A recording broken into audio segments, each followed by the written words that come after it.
You're listening to the New Hope Church podcast. To learn more about what we're doing on the south side of Indianapolis, you can check us out online at becomehope.com. If you like what you're hearing here, be sure you check out one of our companion podcasts. We have a daily devotional podcast called Let's Find Out Together, as well as an apologetics podcast called Salty Saints. Let's listen in as today's talk comes from Randy Spade. Good morning. You can be seated. My name is Randy. I'm one of the pastors here at New Hope. Now, we've been talking about the book of Esther for the last several months, several weeks. Esther's a strange little book in the Old Testament. It's there to tell us why the Jews celebrate the festival of Purim annually. When we started the series, we kind of went through the whole story and we saw the importance of banquets in the book. So do you remember this? Do you remember this little chart that we put up? King Xerxes starts with a massive banquet. It is a huge citywide all-week drinking party for the entire city of Susa, Persia's capital. Everybody was invited, great and small. Now, there's a reason why banquets are so important. They're a major way of showing honor to others. And in the book of Esther, we see time and again honor, what's being told to us about honoring others. Now, the king starts by honoring the nobles and military officials of his kingdom. Esther 1, 2, and 3 says that in the third year of his reign, King Xerxes gave a banquet for all his nobles and officials. He invited all the military officers of Persia and Media, as well as the princes and nobles of the provinces. The celebration lasted for 180 days, a 6-month-long drinking party. A tremendous display of the opulent wealth of his empire, the pomp and splendor of his majesty.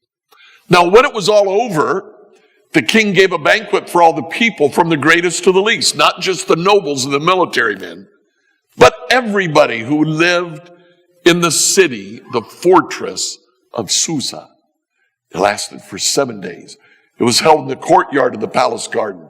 The courtyard was beautifully decorated with white cotton curtains, blue hangings which were fastened with white linen cords, purple ribbons to silver rings embedded in marble pillars. You get the idea, right? Gold and silver couches stood on a mosaic pavement of porphyry, marble, mother of pearl, and other costly stones. You get the idea just how opulent this was. Drinks were served in gold goblets of many designs. There was an abundance of royal wine, reflecting the king's generosity. By edict of the king, this is now law. No limits were placed on the drinking, for the king had instructed all his palace officials to serve each man as much as he wanted. At the same time, Queen Vashti gave a banquet for the women in the royal palace of King Xerxes. Everybody came to this week-long party. And even the Queen Vashti, held her own banquet to honor the women of the palace. Now, that tends to imply that the king's banquet was for men only. And anytime you get a group of men together drinking for 7 days straight, things are gonna go south, and they went south. The king sent word that he wanted his queen, Vashti, who was very beautiful, to parade around in front of his guests. On the seventh day, when King Xerxes was in high spirits because of the wine, you get the message, right? He told the 7 eunuchs who attended him to bring Queen Vashti to him with the royal crown on her head. He wanted the nobles and all the other men to gaze on her beauty, for she was a very beautiful woman. Now, we mentioned already that the Jewish commentators from the time of Jesus believed that he wanted Queen Vashti to wear the crown. Just the crown, if you catch my meaning. We don't know if it was that way, and frankly, it doesn't matter, because what he was asking to do, even if she was fully clothed, was treating her like an object. It was parading her around in front of the other drunken men in the city of Susa. When Queen Vashti heard that, she saw nothing but negatives for herself. She saw that as demeaning, dishonoring. She saw that as shameful. And so she said, no. Now, frankly, I think that was a good decision. But when the king heard it, he didn't think so.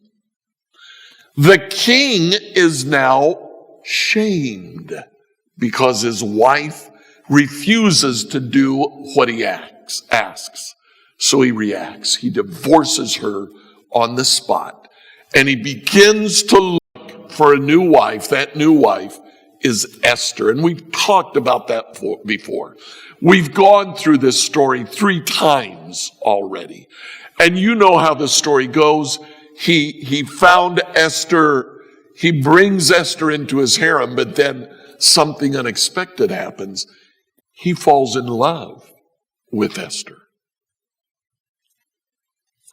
So much of this story is built around the Eastern concept and customs that surround honor and shame.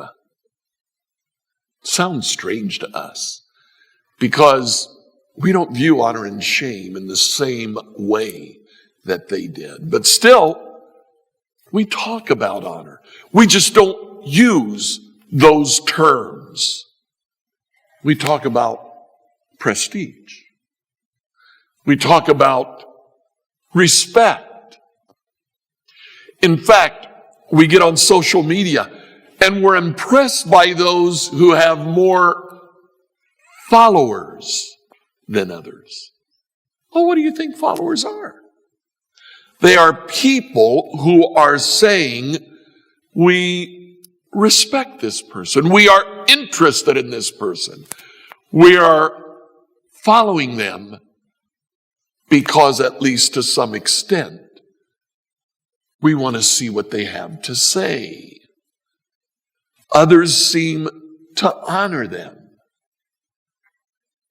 We are shifting as North American culture towards an honor and shame-based society.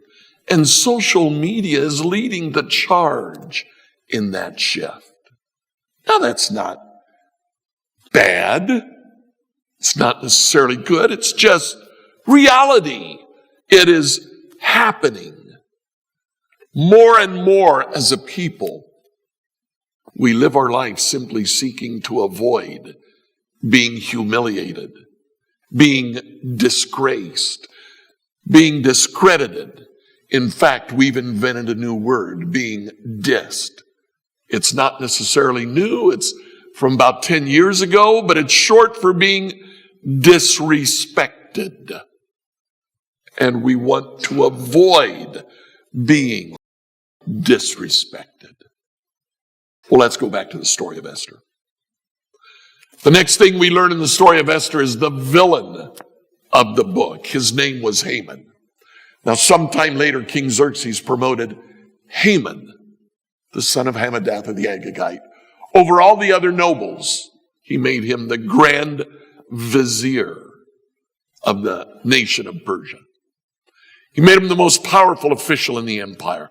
all the king's officials would bow down before Haman to show him respect whenever he passed by, for so the king had commanded.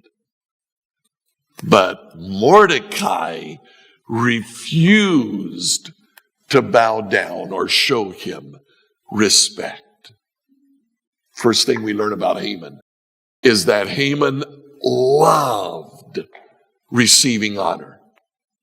That plays into the story again and again.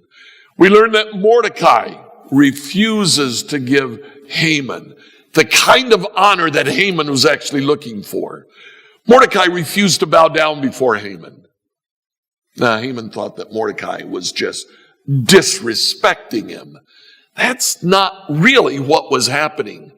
Mordecai refuses to bow down before Haman because he sees bowing before another as an act of worship, and he refuses to worship anyone other than God. We see that in the story of the three friends of Daniel in the book of Daniel, Shadrach, Meshach, and Abednego. Now that probably happened a good 50 to 70 years before the story of Esther. But the precedent is there. The Jews don't bow because they view bowing as an act of worship. Well, Haman didn't see it that way. He thought Mordecai was simply disrespecting him. So he decides to kill Mordecai. And he figures while he's at it, he'll kill the rest of the Jews as well because they also don't bow when he walks by. He enacts a law that gave Persians the right on a particular day of the year, March the 26th of that year, to kill any Jew that they want and take their possessions. Now, we told the story of the book of Esther 3 times already, but we have left out a story each time. And it is my favorite story of what happens in the book of Esther. It's at this point that Esther decides to act. She is going to approach the king and ask the king to reverse that law, but she does it in a very particular way. She comes to the king and says, "Please grant me what I'm about to ask." The king says, "What do you want?" And she says, "I want to throw a party for you. I want to hold a banquet at which there will only be 3 people invited. You, me, and Haman." She holds the banquet. The 3 of them show up. At the end of the banquet, the king says, "Okay, Esther, what do you want?" And she says, "I want to honor you with another banquet. Please, tomorrow night, just the 3 of us, you, me, and Haman, come back for a second banquet." Now, Haman is absolutely elated. So we continue to read now in Esther chapter 5. Haman was a happy man as he left the banquet. But when he saw Mordecai sitting at the palace gate, not standing up or trembling nervously before him, Haman became furious. He goes home and he's in a funk now, and he's talking to his wife and his friends, and he's complaining about Mordecai and how Mordecai is disrespecting him. When his wife, Haman's wife, Zeresh, and all his friends suggested, well, set up a sharpened pole 75 feet tall. In the morning, ask the king to impale Mordecai on it. When this is done, you can go on your merry way to the banquet with the king. Haman thought, good idea. It pleased Haman. He ordered the pole set up. Now the plot twists. The king has trouble sleeping that night. So he asks his attendants to come and read from the book of history that's held in the palace, so he can look back over everything that has happened to him in the kingdom. That night the king had trouble sleeping, so he ordered an attendant to bring the book of the history of his reign so it could be read to him. In those records, he discovered an account of how Mordecai had exposed the plot of Bigthana and Teresh, two of the eunuchs who guarded the door to the king's private quarters. They had planned to assassinate King Xerxes. What reward or recognition did we ever give Mordecai for this? The king asked. The attendants replied, nothing. Nothing has ever been done for him. At that time, it's now morning, and Haman is coming to ask the king to kill Mordecai. Who's that in the outer court? The king inquired. As it happened, Haman had just arrived in the outer court of the palace to ask the king to impale Mordecai on the pole that he had prepared. So the attendants replied to the king, Haman is out in the court. Bring him in, the king ordered. So Haman came in, and the king said, what should I do to honor a man who truly pleases me? And Haman thought to himself, oh, right. Who does the king want to honor other than me? And so Haman says to the king, oh, take one of your royal robes, one of the ones that you've worn out in public and everybody knows it's yours, and put that around his shoulders. And then get one of the royal horses that you've rode. One of the horses that still has the king's emblem on its head. And have him ride around in your royal robe on your royal horse. And have one of your high officials lead him through the streets shouting, this is what the king does for those who honor him. And the king said, yes, that's it. Excellent. Quick, take the robes of my horse and do just as you said for Mordecai the Jew. He's just sitting at the gate of the palace. Leave out nothing that you've suggested. I love this story. This is a great story. Haman now is madder than a wet hen.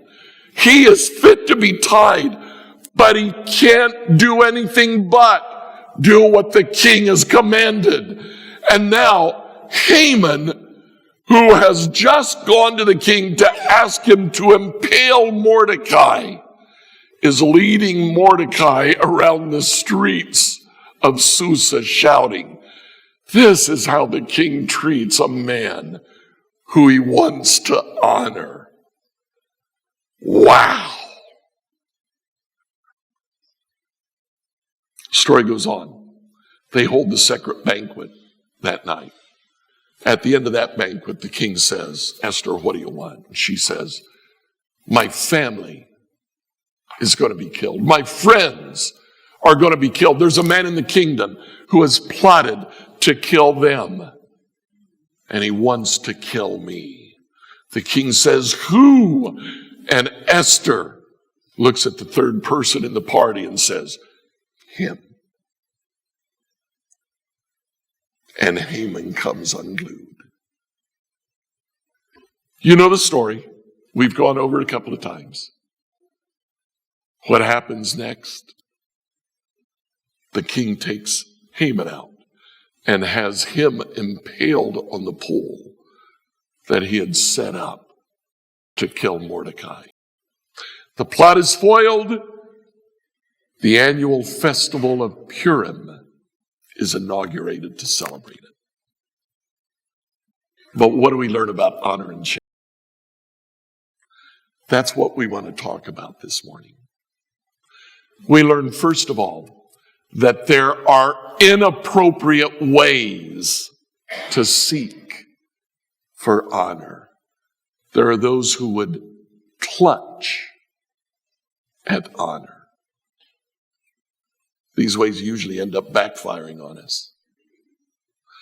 There are two ways that the book of Esther talks about clutching at honor. The first one we see early in the book, when the king says to Vashti, come in and parade around my friends to show them what kind of power I hold over you.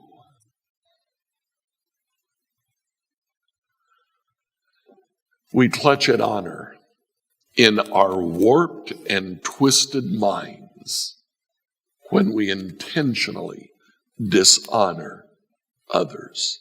Now, you would think that would be silly, that nobody would do that. But when you look at what we do as a culture, it's all around us. Have you ever heard the term trash talk? Isn't that what we do?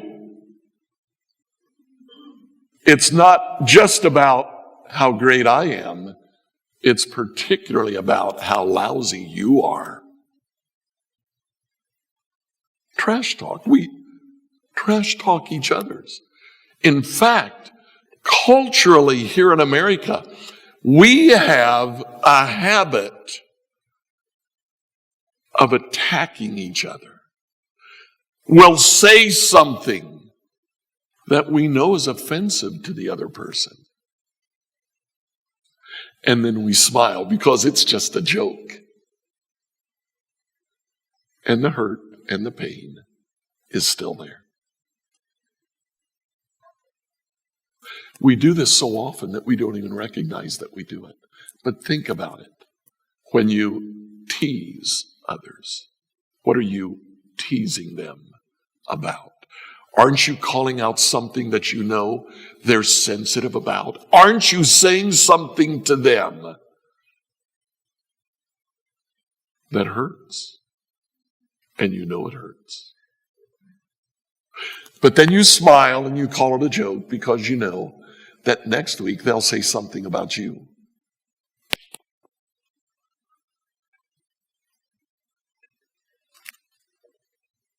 We give pain to others, and we call it a joke. Second way that we clutch at honor is by self-promotion. That's what Haman did. He was constantly promoting himself, seeking out those who would bow before him, those who would tremble nervously. And when he found one who wouldn't do it, he couldn't stand it. Now, we want to be careful here. We want to avoid self-deprecation. We want to avoid getting down on ourselves. But on the other hand, we also want to avoid false self-promotion, telling others how wonderful we are. Usually not by saying it in those ways, but there are other ways we do it. Both of these clutch at honor. And typically they backfire. We end up being shamed. But there are two others in the book of Esther who receive honor. Mordecai receives honor because he served the king. He did his job. He did it well. He was careful to see it done. And when an opportunity to see the king change and perhaps get a little bit better life for himself, Mordecai said, no, that's not the right thing to do.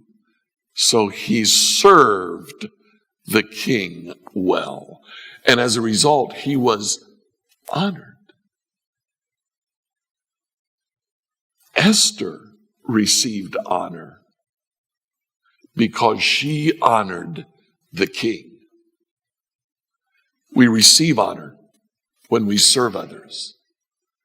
We receive honor when we honor others. So what about us? Our theme for the study of the book of Esther is, it's time. Well, it's time to honor someone. It's time to look in your life for the people that surround you. Who is there that we can honor? And how can we honor them? So I Googled that. I went online and I said, how can we honor others? Every single response was about how to honor someone at their funeral. Every single response was about how to honor someone when it's too late, because they don't receive that honor. That is a sad statement about America. We don't even think about honoring someone until it's too late. Well, it's time to honor someone. Think in your life. Who can you honor? There are two primary ways that we can honor people. We honor people by giving gifts. And meaningful gifts. Get to know somebody well enough that you know what they would really like. It doesn't have to be big, it could be small. Second way that we can honor them is by acknowledging them verbally. Could be verbal or it could be in writing. You know, we don't send notes to each other. We should. Let somebody know how much you appreciate them. Honor them by acknowledging them. There is a third way to honor someone, and that is simply by listening to them. We live in a society that loves superficial communication. But when it comes time to actually hear someone's story, that takes time. We honor someone when we take the time to listen to them. It's time to honor someone. Would you pray with me? Lord Jesus, the whole topic this morning is strange to our ears. It's hard for us to think about honoring someone because it's so foreign to us. Forgive us, Lord, that we've allowed it to be something foreign. Help us as we look for ways to reincorporate it in the flow of our life to honor others. Show us, Lord, how and to whom. We ask it in your name. Amen. You know, we've talked over the last several months about reaching out to others. In fact, one Sunday we actually wrote down the name of people that we want to reach out to. Think of that list. Think of the people that you're praying for. You're looking for an opportunity to share Jesus with them. Which one of them can you honor?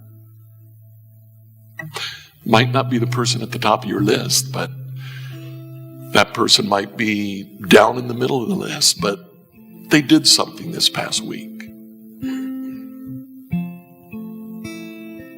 Which one? Think of an individual. Let a name be floating in your head right now. How would that person prefer to receive honor? What is it that you can do? Maybe just going up to them and telling them, you know what you did, I thank you for that, but it's more than thank you. I respect you for what you did. Maybe you know them well enough and you want to get them a gift. Maybe just some flowers. Maybe a little trinket, something that'll let them know that you care, that you appreciate them.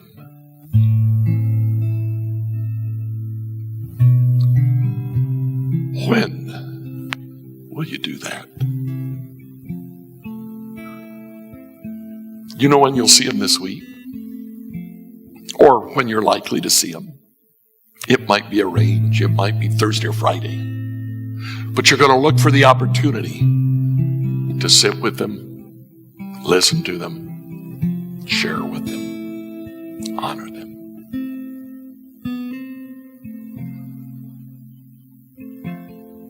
Who will hold you accountable?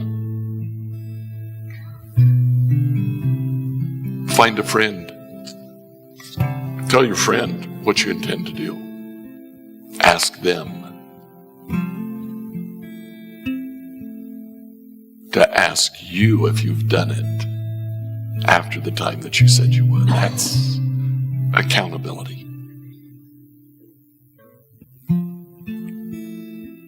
It's time to honor someone.